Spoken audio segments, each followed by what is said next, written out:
beri keselamatan, beri kesempatan, kasih mengubahkan. Jika ku akui semua dosaku, maka kau adalah setia dan adil. Kau akan mengampuni dan sucikan dari segala yang jahat. Tak mau ku hidup bagi dunia ini lagi, tak ingin kompromi, tak ingin lakukan hal yang dapat lukakan hatimu. Tak mau ku hidup di luar tutur kata firman-Mu yang telah bebaskanku. Yesus, kebenaran-Mu adalah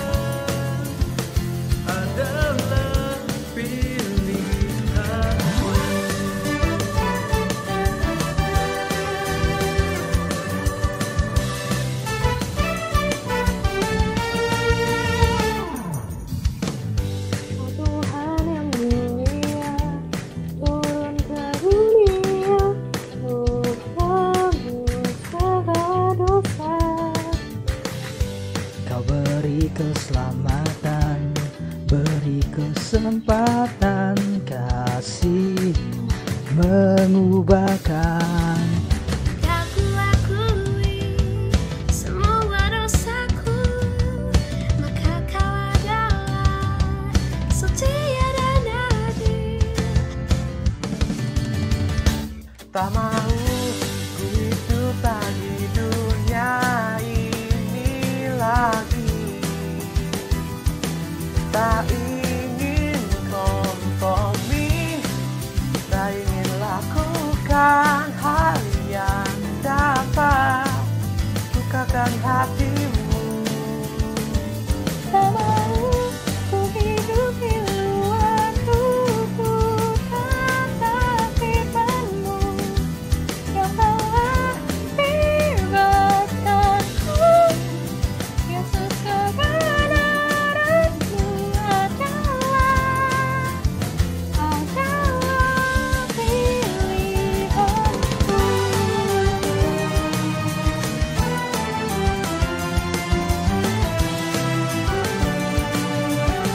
pilihanku.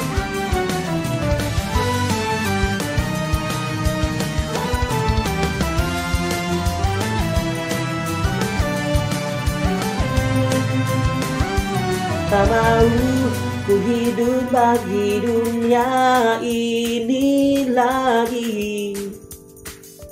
Tak ingin kompromi, tak ingin lakukan hal yang dapat lukakan hati-Mu. Tak mau ku hidup bagi dunia ini lagi. Tak ingin kompromi, tak ingin lakukan hal yang dapat lukakan hatimu. Tak mau ku hidup di luar tutur kata firman-Mu yang telah bebaskanku. Yesus, kebenaran-Mu adalah pilihanku.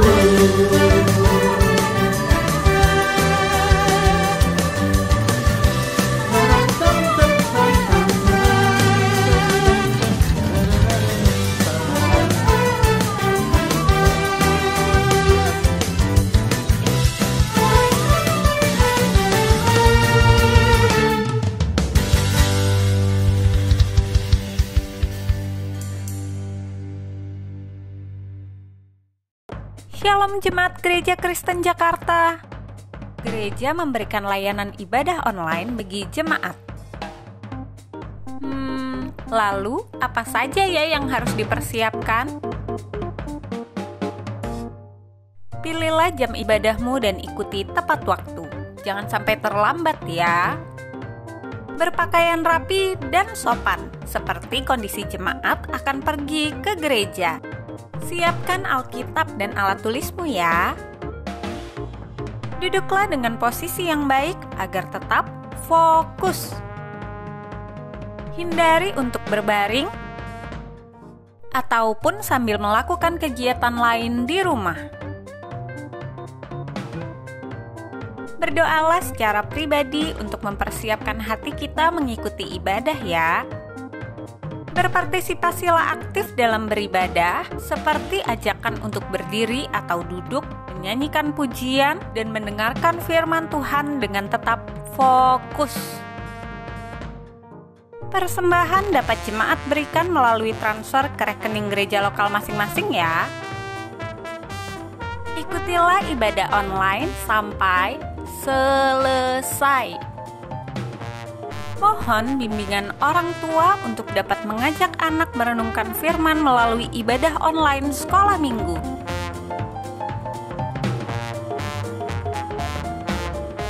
Selamat beribadah, Tuhan Yesus memberkati. Shalom jemaat yang dikasihi Tuhan. Hari ini Minggu 23 Agustus, mari kita sama-sama mempersiapkan hati untuk melakukan ibadah bersama-sama. Saya undang kita untuk bangkit berdiri, kita masuk di dalam waktu teduh di hadapan Tuhan.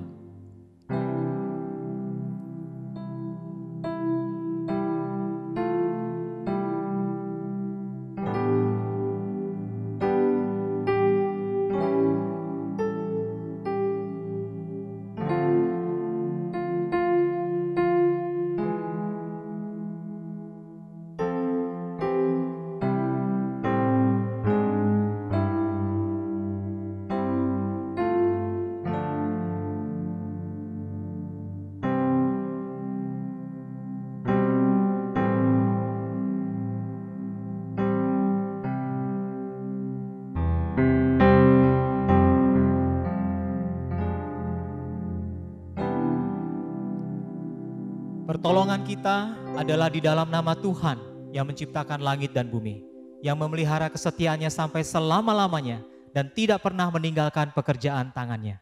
Ibadah ini kita mulai di dalam nama Allah Bapa, Allah Putra, dan Allah Roh Kudus. Silakan duduk Bapak Ibu Saudari dikasih Tuhan. Mari sama-sama kita menaikkan pujian kita, Saatku Menyembahmu. Biarlah kita bisa mengalami kehadiran Tuhan dari rumah kita masing-masing. Biarlah kita bisa terus bertumbuh di dalam pengenalan kita akan Kristus. Mari kita naikkan pujian ini. Saatku Menyembahmu.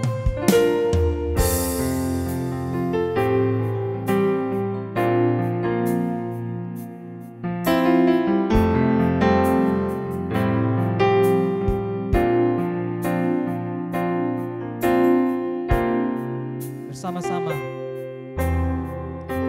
Saatku menyembahmu, Roh-Mu bekerja. Saatku memujimu, Kau bertata di atas pujian. Sekali saatku menyembah, Roh-Mu bekerja.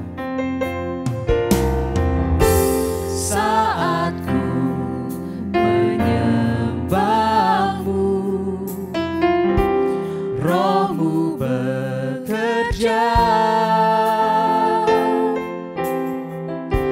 Saatku memujimu, Kau bertata di atas pujian. Ku angkat hatiku, ku pandang kekudusan-Mu. Saat ku sembah, ku puji-Mu, ku rasakan kehadiran-Mu Tuhan. Mari kita ulang pujian ini bersama-sama.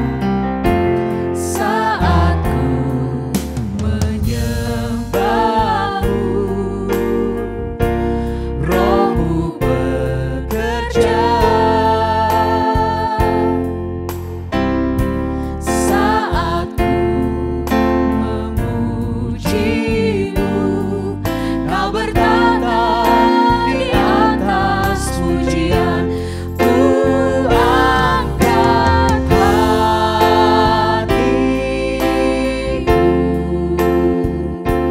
ku pandang kekudusan-Mu.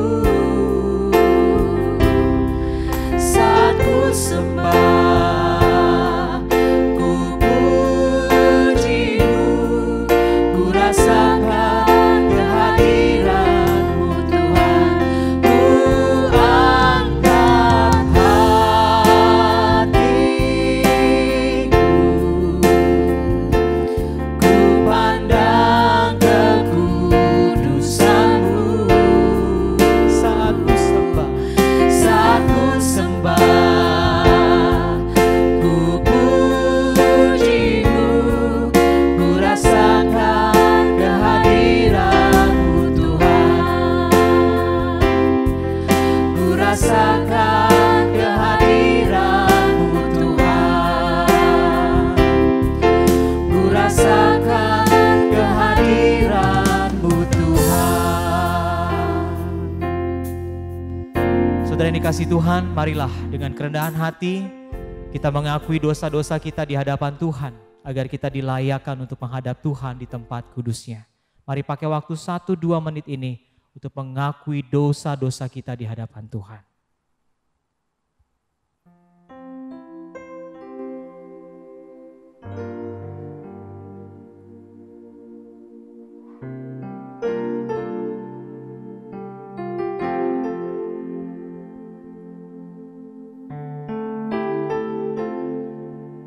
Ya Tuhan, kami mengakui segala dosa dan kesalahan kami,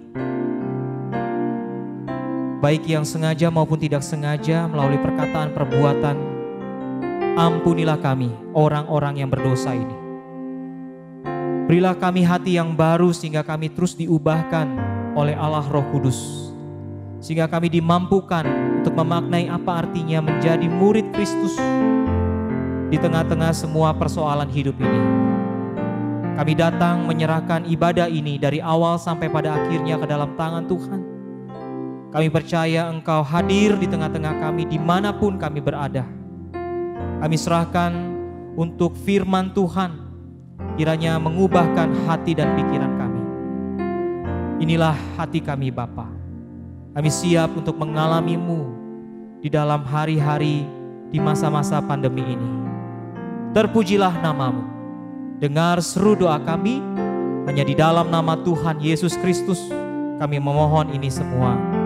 Amin. Bapak Ibu Saudara, saya undang kita untuk bangkit berdiri.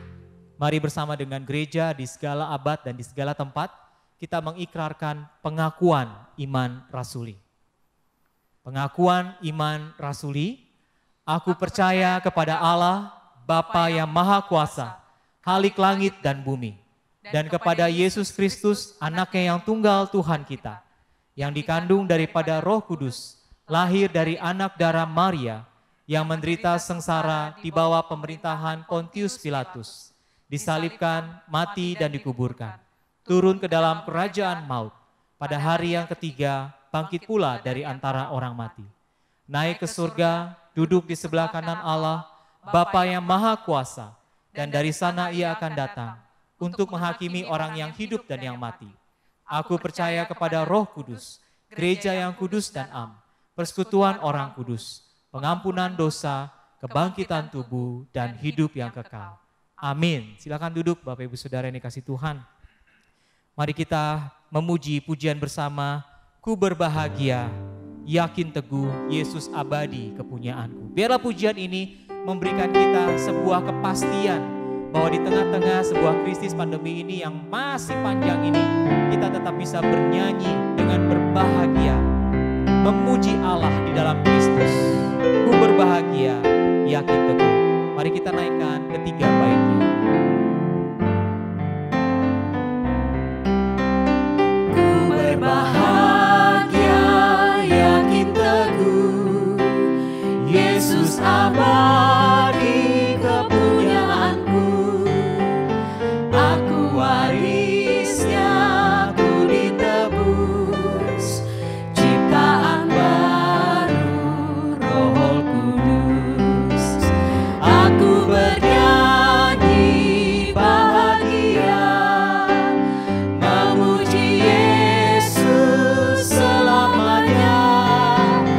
Aku bernyanyi bahagia, memuji Yesus selamanya. Pasrah sempurna, nikmat penuh, suka sorgawi melimpahiku. Lagu malaikat amat merdu, kasih dan rahmat besertaku. Aku bernyanyi bahagia, memuji Yesus selamanya. Aku bernyanyi bahagia, memuji Yesus selamanya. Biarlah kita terus memuji Kristus dengan bahagia, dengan yakin dan teguh. Baik bait yang ketiga. Aku serahkan diri penuh, dalam Tuhanku hatiku teduh, sambil menyongsong kembalinya, ku diliputi anugerah. Aku bernyanyi bahagia, memuji Yesus selamanya. Aku bernyanyi bahagia, memuji Yesus selamanya. Aku bernyanyi bahagia, memuji Yesus selamanya. Aku bernyanyi bahagia, memuji Yesus selamanya. Memuji Yesus selamanya. Memuji Yesus selamanya. Mari sama-sama kita membuka bacaan bertanggapan di dalam kitab Amsal 7 ayat 1 dan 2 saja. Sekali lagi Amsal pasal 7 ayat 1 dan 2. Kita sama-sama membacakannya, hanya 2 ayat, Amsal 7 ayat 1 dan 2. Kalau sudah menemukan, mari dalam hitungan yang ketiga kita baca bersama-sama. 2, 3. Hai anakku, berpeganglah pada perkataanku dan simpanlah perintahku dalam hatimu. Berpeganglah pada perintahku dan engkau akan hidup. Simpanlah ajaranku seperti biji matamu. Demikian pembacaan responsoria kita pada pagi hari ini.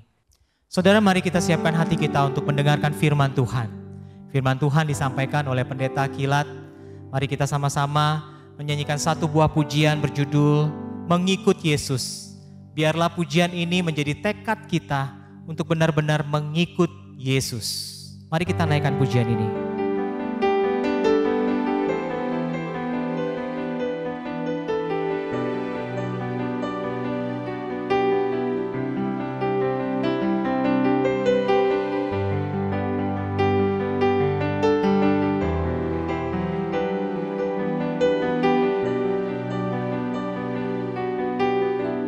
Sama-sama kita katakan. Semua karena anugerah-Mu hari ini ada.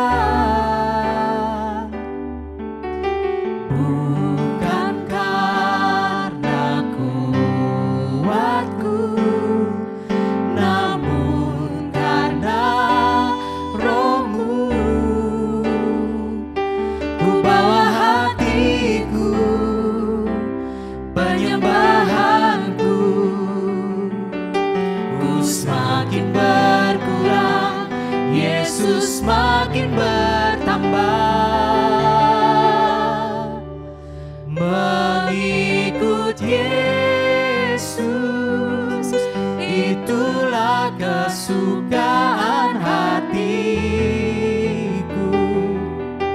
Ku lepas semua aku untuk mengenal kehendaknya di hidupku. Mengiring Yesus, itulah kekuatan hidupku. Ku yakin anugerahnya mampu jadikanku hamba yang berkenan selalu.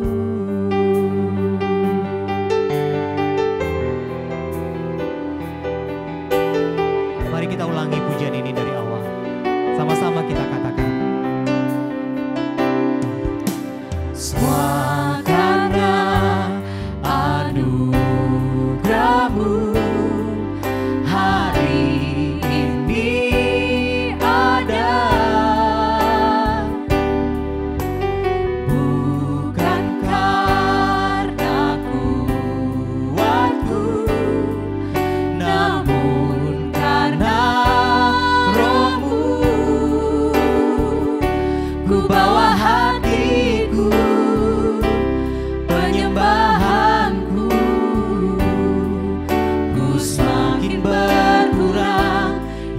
Yesus makin bertambah.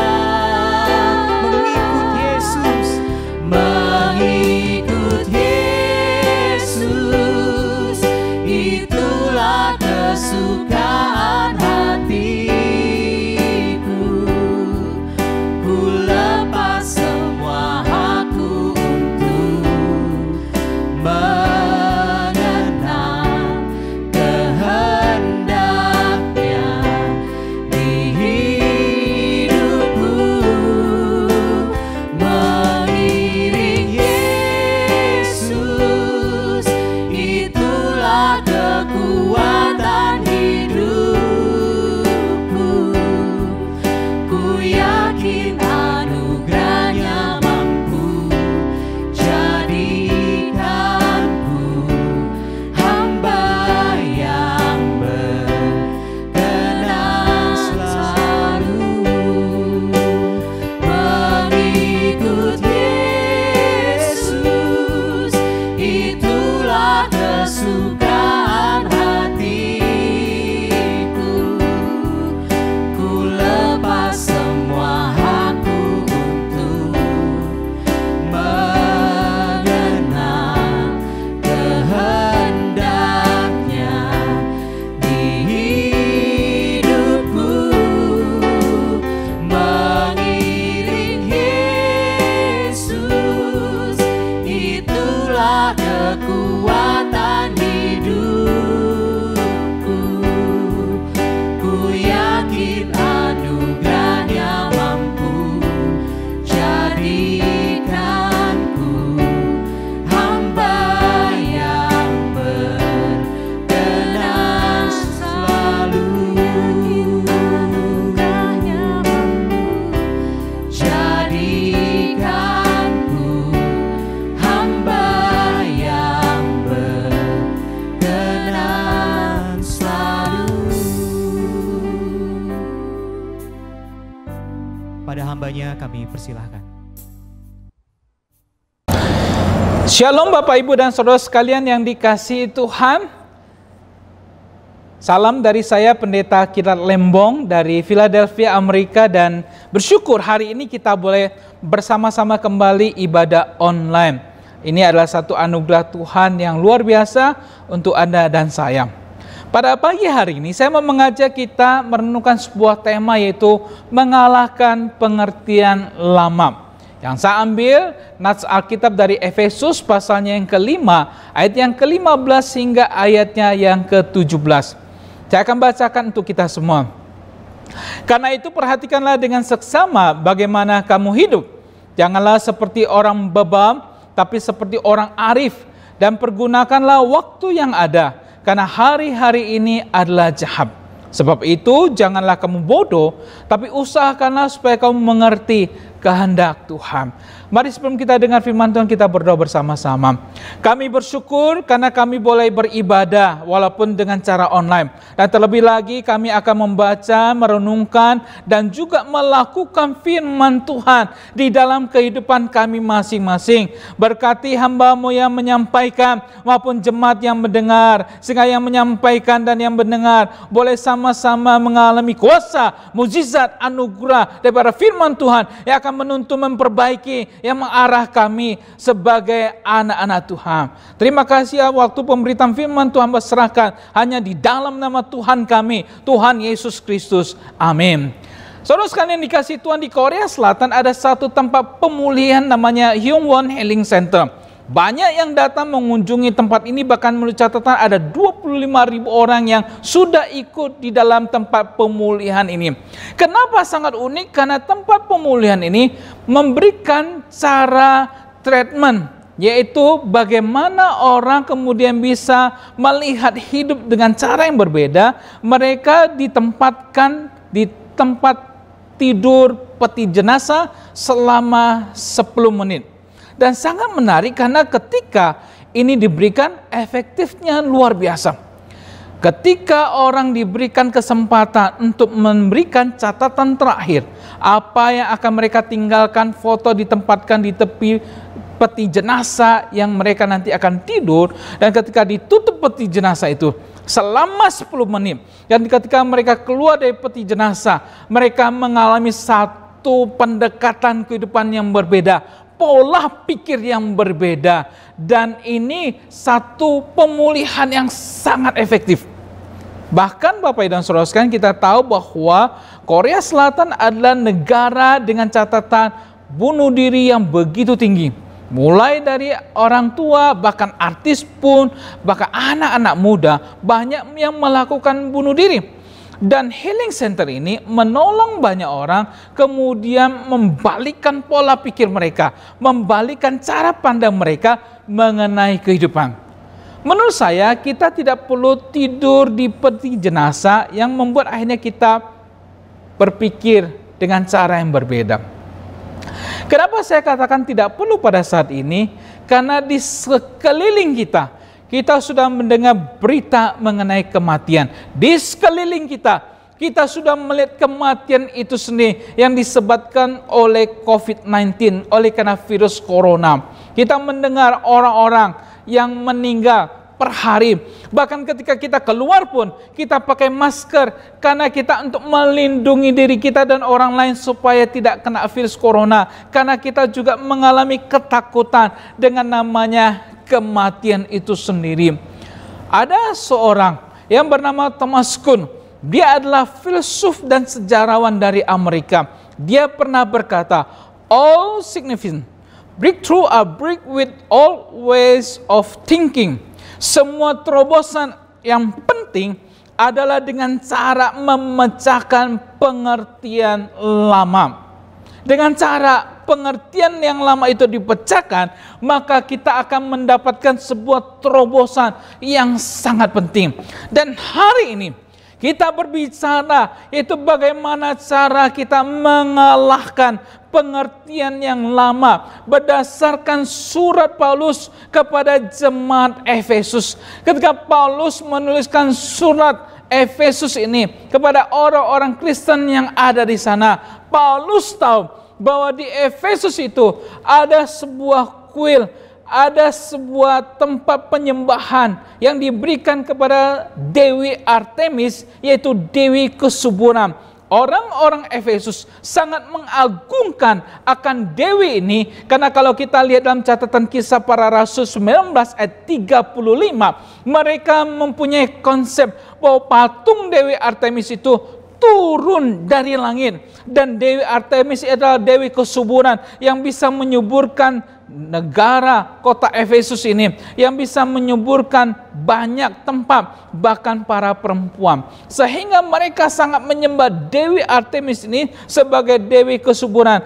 Paulus ketika menulis surat Efesus ini, kemudian dia membuat banyak orang-orang untuk kembali kepada Kristus, yang adalah sumber dari segala sesuatu, yang adalah Kristus, yang adalah Tuhan yang telah datang ke dalam dunia. Dan kemudian dia sadar kalau banyak orang-orang Kristen di Efesus, khususnya kalau kita lihat Kisah Para Rasul 19 ayat yang ke-19, mereka adalah orang-orang yang pernah melakukan sihir dan sekarang menjadi orang-orang Kristen. Mereka dulu adalah orang-orang ikut terlibat dalam okultisme dan sekarang mereka percaya kepada Tuhan. Sehingga Paulus menasihatkan mereka untuk kemudian hidup sebagai orang Kristen yang benar. Bagaimana caranya mengalahkan pemikiran yang lama? Ada 3 hal yang Paulus ajak kita untuk lakukan. Yang pertama, di dalam ayatnya yang ke-15, Paulus mengajak kita untuk mengambil komitmen hidup sebagai orang arif. Karena itu perhatikanlah dengan seksama bagaimana kamu hidup. Janganlah seperti orang bebal, tetapi seperti orang arif. Apa itu orang bebal, Bapak, Ibu, dan Saudara sekalian? Orang bebal yang Paulus tekankan di sini adalah orang yang hidup dalam perbuatan kegelapan. Orang yang diajar, yang diberitahu, yang kemudian dituntun tapi tidak mau menurut. Jangan lupa, surat ini diberikan kepada gereja di Efesus. Artinya Paulus mau menegur mereka, jangan jadi orang bebal. Engkau harus hidup sebagai orang arif. Orang bebal artinya orang yang menyia-nyiakan kesempatan untuk hidup benar di hadapan Tuhan ketika dia sudah percaya kepada Tuhan. Makanya di pasalnya yang kelima, ayat yang ketiga sampai yang keenam, Paulus menyebutkan bagaimana perbuatan-perbuatan yang tidak benar hidup orang bebal itu. Percabulan, kecemaran, keserakahan, disebut saja pun jangan di antara kamu. Dan kemudian perkataan kotor, yang kosong, yang sembrono, hal-hal yang tidak pantas itu tidak boleh diucapkan. Ucapkanlah syukur kepada Tuhan. Ingat baik-baik, orang sundal, orang cemar, orang serakah itu, bahkan penyembah berhala, tidak mendapat bagian dalam kerajaan Kristus. Dan jangan mau kita disesatkan. Itulah orang-orang bebal yang dimaksudkan oleh Paulus, di mana mereka hidup sebagai orang Kristen tetapi tidak mengambil kesempatan untuk hidup sebagai orang yang benar di hadapan Tuhan. Ketika saya di Indonesia, saya mengenal ada seorang anak muda.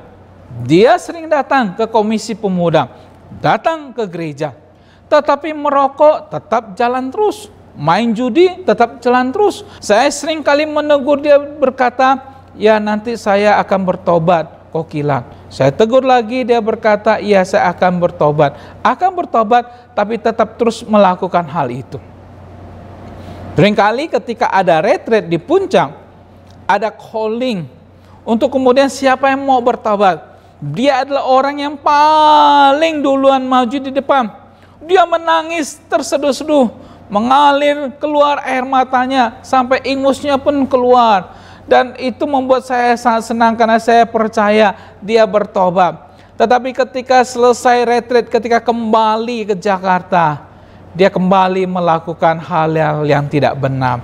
Ini namanya orang Kristen tomat, Bapak Ibu saudara sekalian. Hari ini bertobat, besok kumat. Ini yang disebut orang bebal.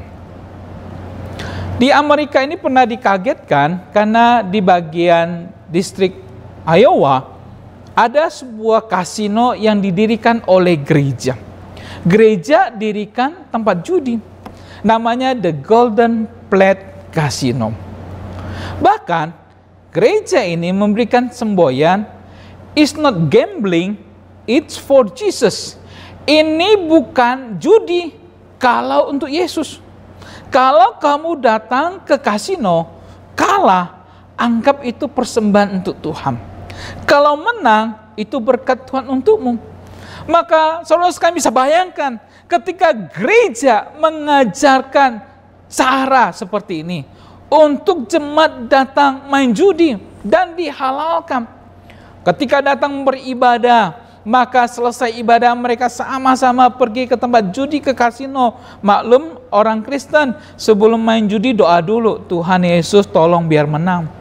Dia nggak sadar kalau di sampingnya itu majelis gereja, belum datang dia udah doa puasa dulu, lebih hebat lagi.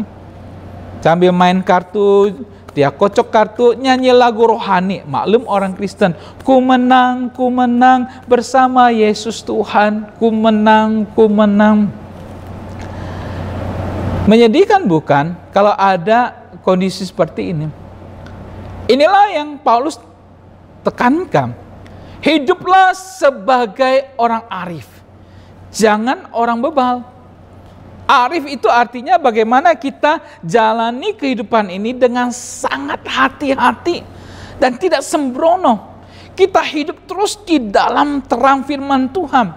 Makanya di pasal yang kelima ayat 8b sampai yang ke-9, Paulus bilang gini, hiduplah sebagai anak-anak terang. Karena hanya terang berbuahkan kebaikan dan keadilan dan kebenaran. Hidup sebagai anak-anak terang.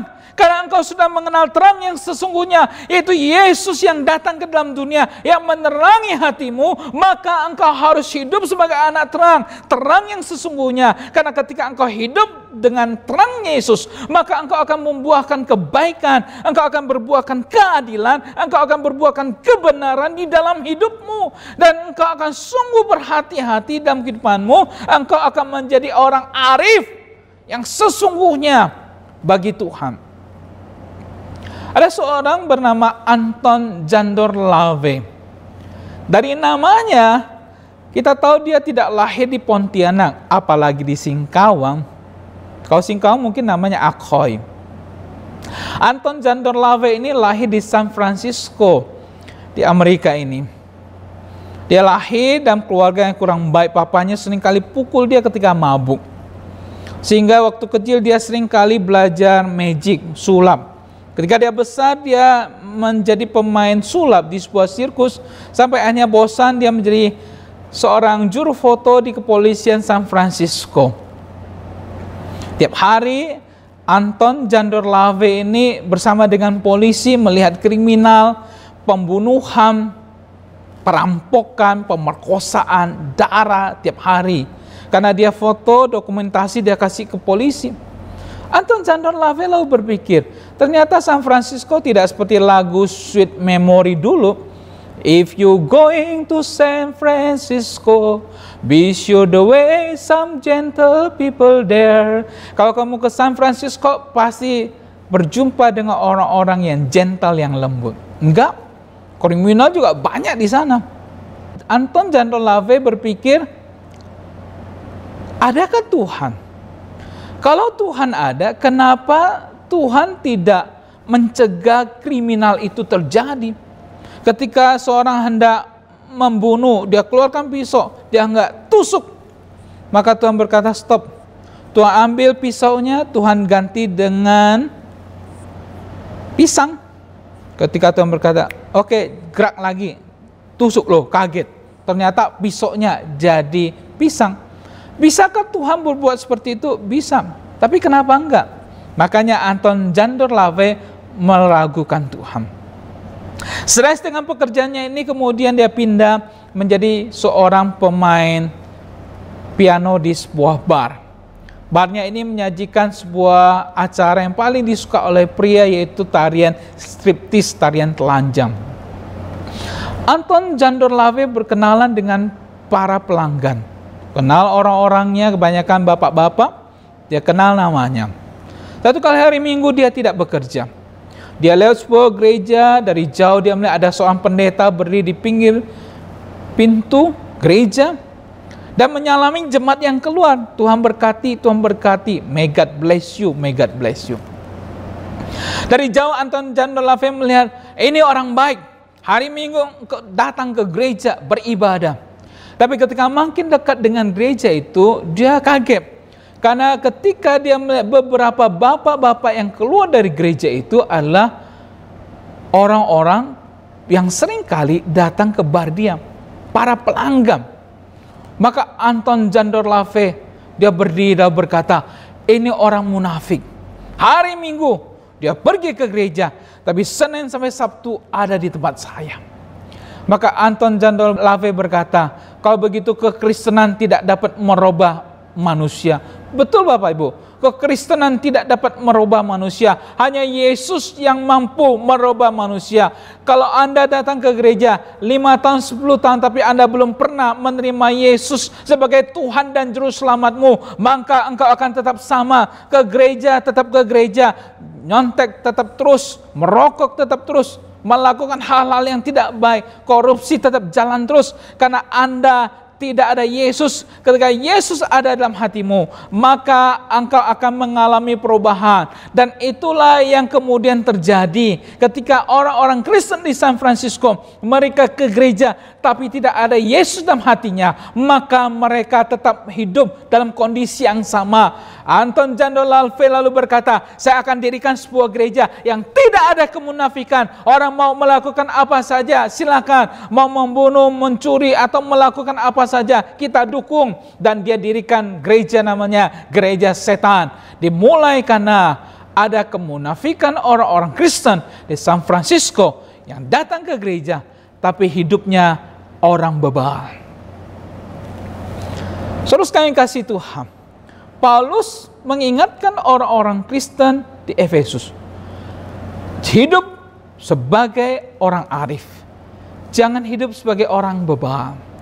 Mari kita koreksi diri kita masing-masing. Sudahkah kita hidup sebagai orang yang arif, Bapak, Ibu, dan saudara sekalian, dan bukan orang bebal? Yang kedua, bagaimana kita bisa mengalahkan pengertian yang lama? Bukan saja kita komitmen untuk hidup sebagai orang arif, yang kedua, mari kita komitmen untuk hidup dalam peperangan rohani. Hidup komitmen di dalam peperangan rohani. Ayat yang ke-16, Paulus mengatakan, dan pergunakanlah waktu yang ada, karena hari-hari ini adalah jahat. Pergunakanlah waktu yang ada, karena hari-hari ini adalah hari yang jahat. Apa maksudnya hari yang jahat? Kalau kita kemudian lihat tulisan Paulus dalam Efesus pasalnya yang ke-6, ayat yang ke-12 hingga ayat ke-13, Paulus mengatakan, karena perjuangan kita bukanlah melawan darah dan daging, tapi melawan pemerintah-pemerintah, melawan penguasa-penguasa, melawan penghulu-penghulu dunia yang gelap ini, melawan roh-roh jahat di udara. Sebab itu ambillah seluruh perlengkapan senjata Allah, supaya kamu dapat mengadakan perlawanan pada hari yang jahat itu. Jadi apa maksudnya hari-hari yang jahat ini? Itu adalah di mana kita menghadapi peperangan rohani. Iblis 1 kali 24 jam, Bapak, Ibu, dan saudara sekalian, berusaha menghancurkan kita sebagai orang-orang yang percaya kepada Tuhan. Makanya ketika kita percaya kepada Tuhan Yesus, kita harus selalu waspada, karena kita ada di dalam peperangan rohani. Pada saat ini, waktu ini, kairos ini yang Paulus tekankan, ini adalah momennya kita, momentumnya kita, kesempatan kita. Orang Yunani, mereka punya dewa namanya dewa Kairos, adalah dewa kesempatan. Rambutnya ke depan, belakangnya botak. Maka sebelum dewa Kairos itu lewat, kita harus tunggu supaya kita bisa ambil rambutnya. Karena ketika dewa Kairos itu lewat, kita cuma bisa ambil kepala, botaknya di belakang. Paulus berkata, ini adalah kairosnya kita, di mana hari-hari ini adalah hari yang jahat. Maksudnya ketika kita hidup, Bapak Ibu, mari kita tidak menyia-nyiakan kesempatan kita sebagai orang yang hidup benar di waktu yang tersisa ini. Sebagai orang yang percaya kepada Tuhan, di mana iblis berusaha terus menjatuhkan kita, membuat kita jatuh sebagai anak-anak Tuhan. Karena ini adalah peperangan rohani di waktu saat ini. Ada seseorang mencoba meneliti, jikalau seseorang sudah hidup 70 tahun, apa saja yang sudah dia lakukan.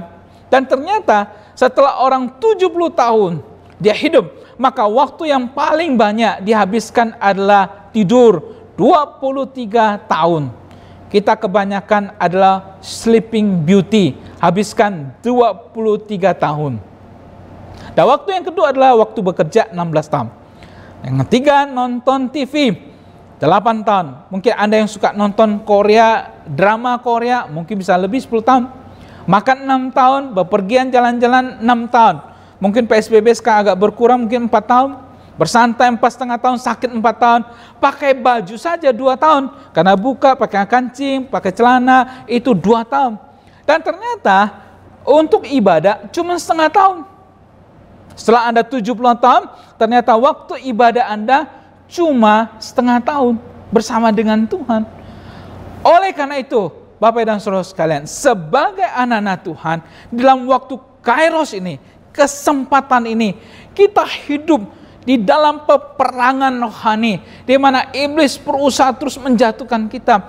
70 tahun, orang sudah tua ternyata tidak banyak melakukan hal yang banyak untuk Tuhan. Di Amerika ini, orang yang paling banyak ke kasino adalah para senior citizen. Orang-orang yang sudah 60-70 tahun. Mereka banyak waktu dan tidak bisa lakukan apa-apa. Mereka ke kasino sambil main judi, tunggu jackpot. Justru saya takut ketika jackpot itu kena, itu biasanya bunyi ting. Saya takut ketika jackpot langsung jantungan, langsung di tempat jantungannya itu. Banyak orang berpikir Amerika adalah negara Kristen. Tidak. Amerika sekarang sudah sebenarnya negara sekularisme, berusaha memisahkan agama dengan masyarakat. Salah satu contoh misalnya LGBT itu tidak boleh disebut sebagai dosa lagi. Orang-orang homoseksual, mereka cuma beda seksual orientednya aja, kecenderungan seksualnya saja. Mereka tidak mau disebut orang-orang berdosa. Anda mungkin suka dengan perempuan, tapi ada yang laki-laki suka laki-laki. Hanya cuma pandangan seksual orientednya aja berbeda. Sekularisme begitu tinggi di Amerika. Ateisme, orang yang tidak percaya Tuhan, sampai anak-anak SD pun sudah banyak yang tidak percaya kepada Tuhan. Dan inilah tantangan kita hidup di akhir zaman. Makanya ketika Paulus menuliskan surat kepada Timotius, Paulus menjelaskan, melukiskan mengenai orang-orang akhir zaman. Dalam 2 Timotius pasal yang ketiga, dari ayat yang ke-1 dikatakan, ketahuilah bahwa pada hari-hari terakhir akan datang masa yang sukar. Manusia akan mencintai dirinya sendiri, menjadi hamba uang, membual, menyombongkan diri. Mereka akan menjadi pemfitnah, memberontak terhadap orang tua, tidak tahu berterima kasih, tidak memperdulikan agama, tidak mengasihi, tidak mau berdamai, suka menjelekkan orang, tidak dapat mengekang diri, garam, tidak suka yang baik, suka mengkhianat, berpikir panjang, berlagak tahu, lebih menuruti hawa nafsu daripada menuruti Allah. Secara lahiriah mereka menjalankan ibadah mereka, tapi pada hakikatnya mereka memungkiri kekuatannya. Jauhlah mereka itu. Itulah yang Paulus lihat, yang Paulus jelaskan bagaimana kondisi manusia pada akhir zaman ini. Anda dan saya adalah orang-orang yang hidup di akhir zaman. Bagaimana Paulus mengajak kita di surat Efesus ini, ayo di dalam kairos ini, di dalam waktu kesempatan ini, hari-hari ini hari-hari yang jahat, di mana iblis akan terus menghajar orang-orang Kristen, dan kita harus kemudian hidup sebagai orang-orang yang benar di hadapan Tuhan. Ada seorang bernama Michael Hart yang menuliskan sebuah buku dengan judul 100 orang paling berpengaruh di dunia sepanjang sejarah. Ketika buku ini diterbitkan, banyak orang ingin melihat siapakah tokoh nomor 1 yang disebut oleh Michael Hart.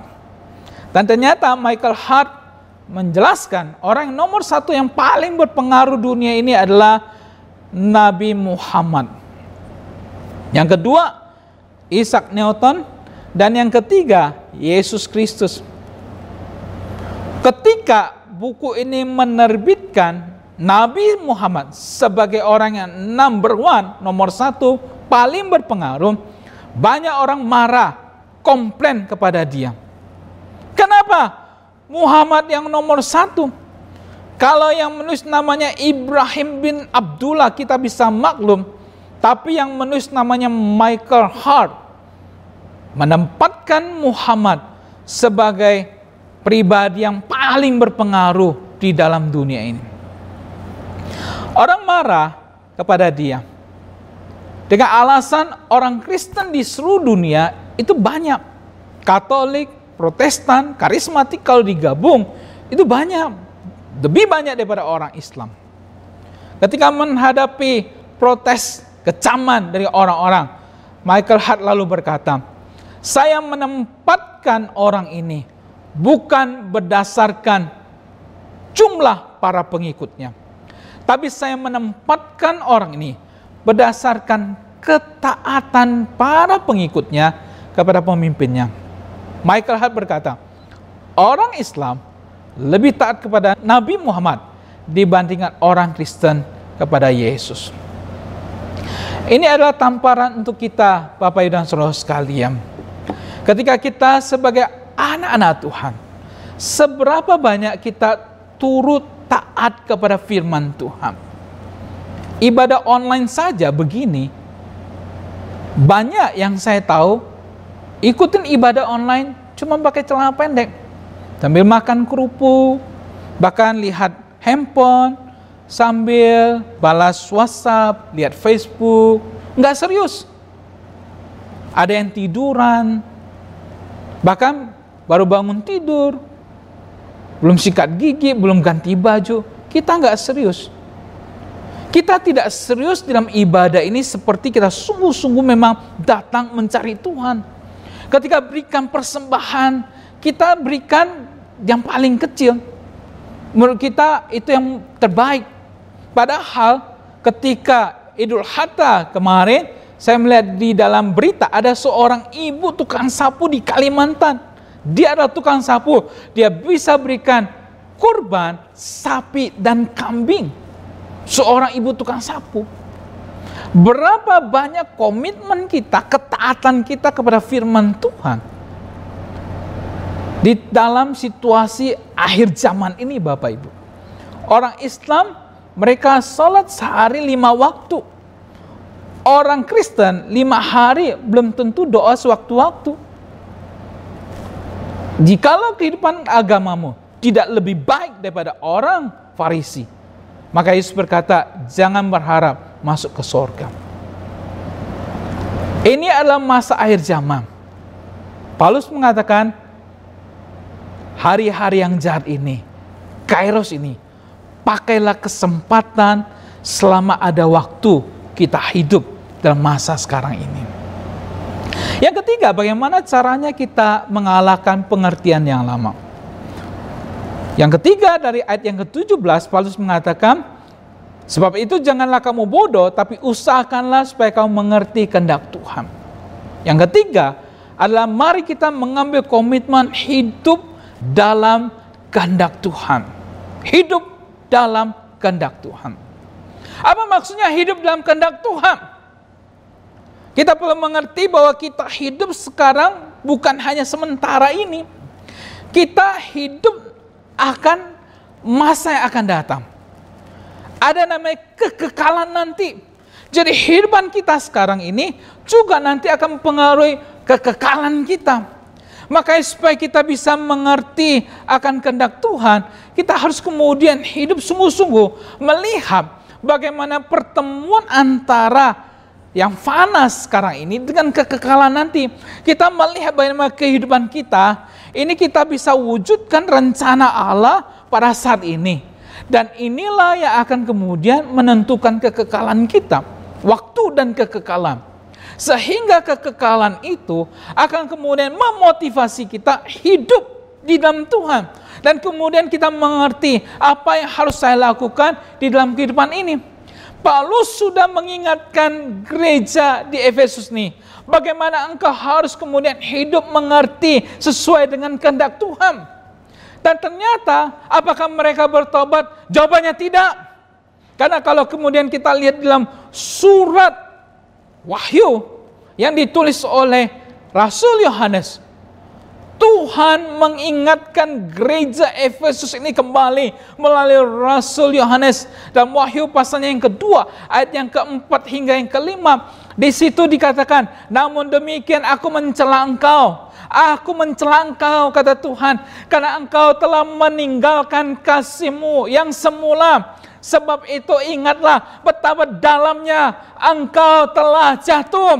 Ternyata gereja Efesus ini ketika diingatkan oleh Paulus hidup cari kehendak Tuhan, ternyata mereka bukan saja hidup mencari kehendak Tuhan, tapi lebih parah lagi, mereka sudah kehilangan kasih yang mula-mula. Datang ke gereja ya begitu saja, melayani ya begitu saja, tidak ada semangat yang menyala-nyala, yang berapi-api di dalam kehidupan mereka. Maka Tuhan mengingatkan kembali peringatan melalui Rasul Yohanes. Ingat betapa dalamnya engkau sudah jatuh. Bertobat, lakukan lagi.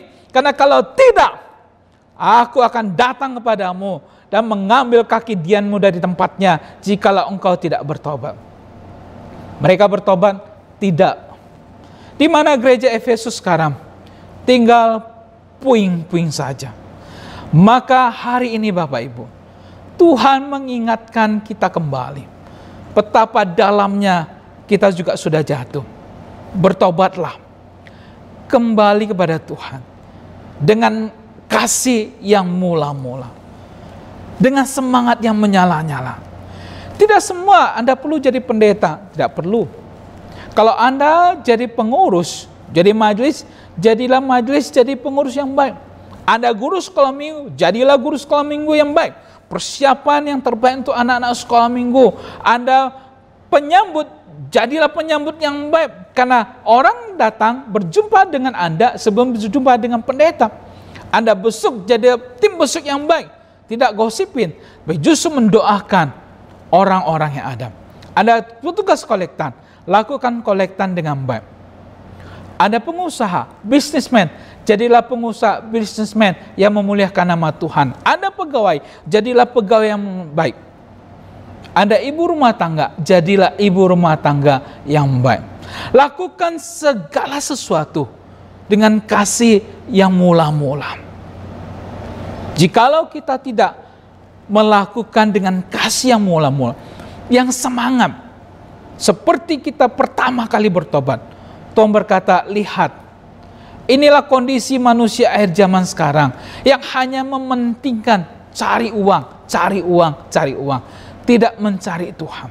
Semangat mencari uang, tapi tidak semangat melayani Tuhan. Tidak berkobar-kobar di dalam gereja, hanya datang ke gereja lalu pulang, hanya jadi pengurus, hanya jadi sekolah minggu biasa saja, yang kemudian persiapan pada malam minggu.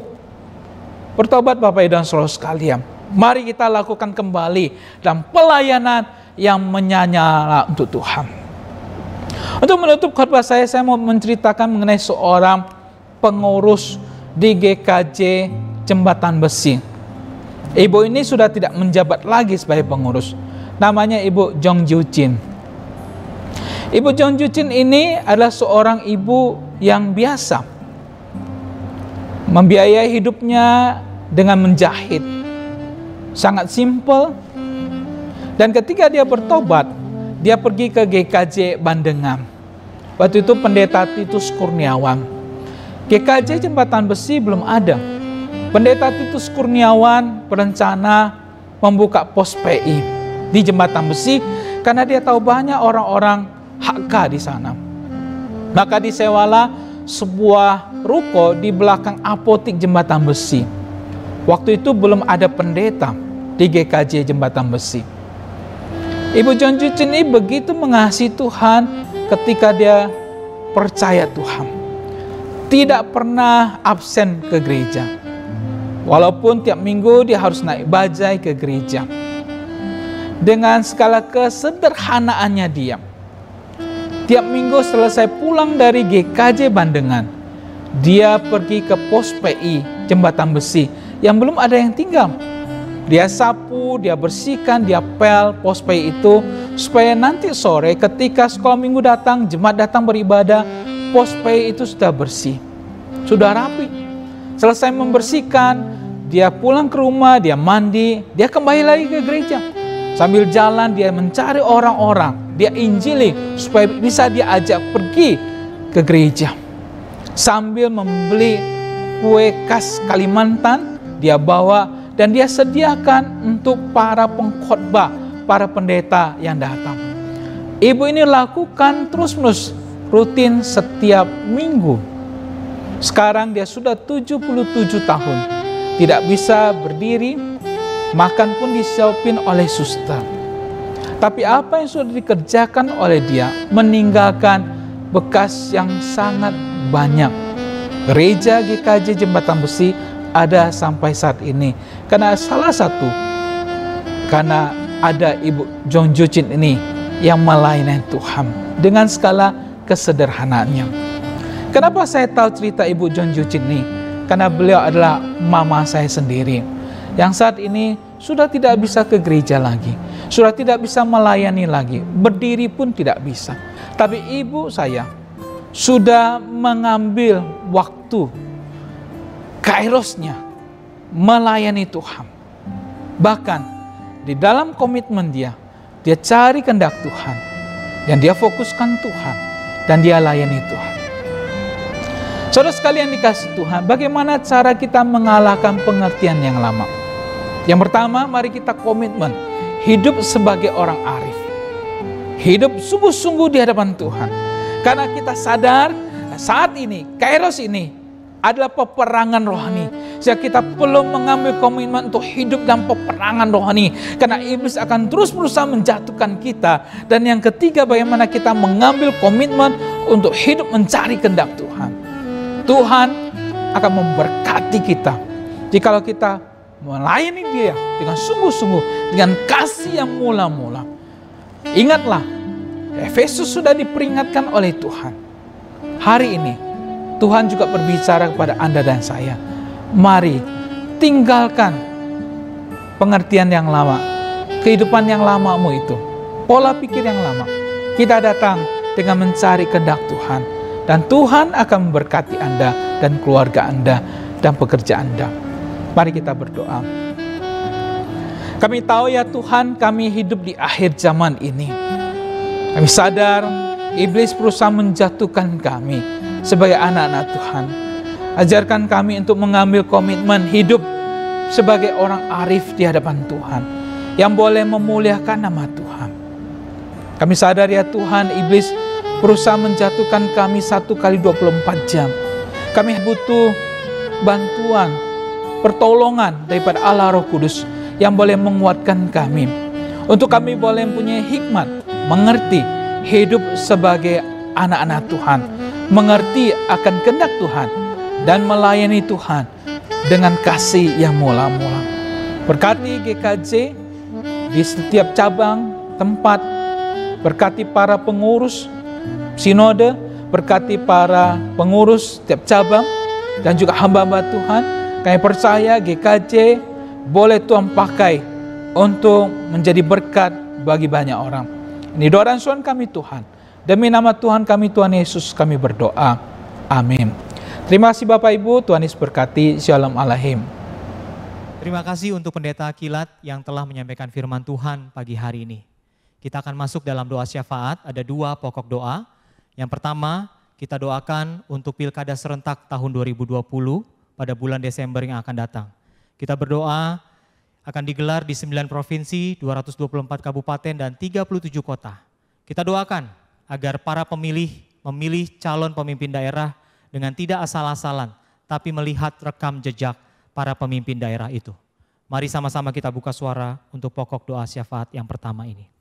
Bapa di surga, kami berdoa untuk Pilkada serentak tahun ini di dalam krisis pandemi COVID-19, biarlah ini tidak membuat Pilkada tidak jadi atau tidak berlangsung, tapi justru kami melihat Engkau tetap hadir di tengah-tengah Pilkada serentak tahun ini di bulan Desember.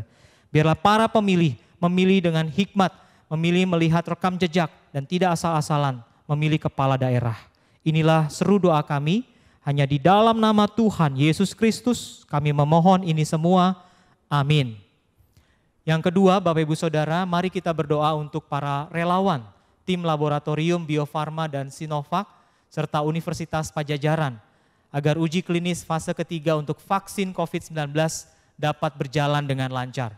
Kita doakan setelah 6 bulan bisa diproduksi secara massal, sehingga vaksin ini menjadi harapan untuk kita bisa memenangkan pertempuran melawan virus corona ini. Mari kita berdoa untuk proses pembuatan vaksin ini. Bapa di surga, kami juga berdoa untuk pembuatan vaksin dan tahapan-tahapan yang telah dilakukan oleh Bio Farma dan juga Universitas Pajajaran. Tuhan, biarlah semua relawan Tuhan pimpin dan sertai. Biarlah semua hal-hal uji klinis pada fase yang ketiga ini bisa berjalan dengan baik. Kami rindu 6 bulan ke depan vaksin ini boleh diproses dengan baik dan bahkan bisa diedarkan ke masyarakat, sehingga kami boleh terbebas dari virus corona ini. Inilah doa-doa kami ya Bapa. Terima kasih Tuhan. Terpujilah namamu, dengar doa kami. Di dalam nama Tuhan Yesus kami memohon ini semua. Amin. Warta Jemaat hari ini ada 3. Yang pertama, kelas bimbingan pranikah atau BPN. Bagi saudara yang akan melangsungkan pernikahan, kelas BPN Sinode GKJ periode ke-18 di tahun 2020 akan segera dimulai. Pada hari Selasa 8 September 2020 jam 7 malam. Dan pertemuan kelas ini akan dilangsungkan secara virtual melalui Zoom meeting. Saudara-saudara dapat mengikuti dari rumah di tempat saudara-saudara dimanapun berada. Syarat dan ketentuan bagi peserta BPN dan pernikahan di GKJ dapat dilihat melalui akun Instagram Sinode GKJ, Sinode_Gereja_Kristen_Jakarta. Yang kedua, kelas SMK, Saya Murid Kristus. Kelas SMK pertama diadakan hari Kamis 27 Agustus 2020 jam 7 malam. Dengan tema Gerejaku, Keluargaku, dan mengenal sejarah Gereja Kristen Jakarta. Peserta Room 1 dilayani oleh Pendeta Suparman Halim, peserta di Room 2 dilayani oleh Pendeta Peter Samsudin. Kiranya seluruh peserta kelas SMK 1 ini dapat mempersiapkan diri dan tepat waktu. Yang ketiga, jadwal persekutuan doa Rabu pada tanggal 26 Agustus 2020 dan kebaktian umum 30 Agustus 2020.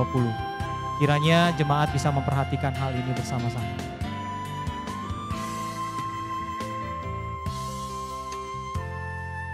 Demikian warta pada pagi hari ini. Sehubungan dengan pandemi COVID yang masih melanda Jakarta dan sekitarnya, Gereja Kristen Jakarta masih belum mengadakan ibadah onsite atau tatap muka di gereja. Diharapkan setiap jemaat boleh tetap setia mengikuti ibadah online Gereja Kristen Jakarta. Tuhan Yesus memberkati. Tiba saatnya kita akan memberikan persembahan. Mari kita berikan yang terbaik untuk Tuhan. Kita nyanyikan pujian Persembahanku.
Mari kita masuk dalam doa persembahan.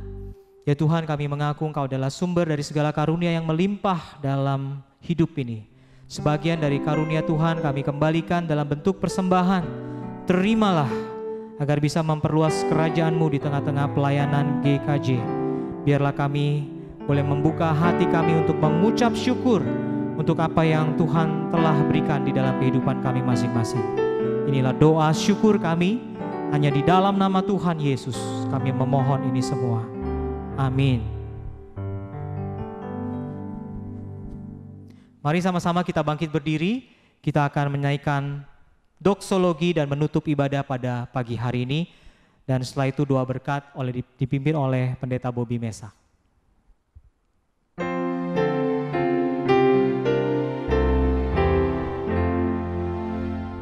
Puji Allah Bapa Putra, puji Allah Roh Kudus, ketiganya yang esa. Pohon Saman sumber berkah.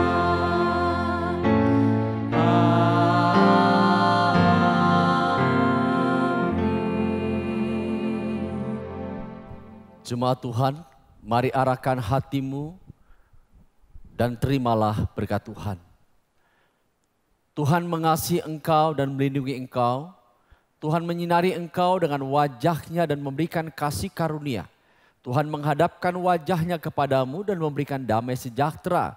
Di dalam pimpinan Roh Kudus, Ia terus mengarahkan hidup kita sampai kedatangan Tuhan yang kedua kali. Amin. Amin.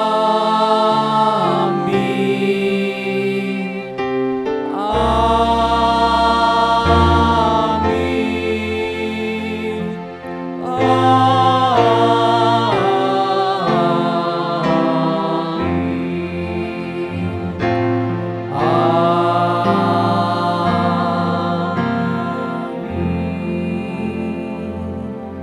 Silakan duduk. Ibadah selesai, Tuhan Yesus memberkati.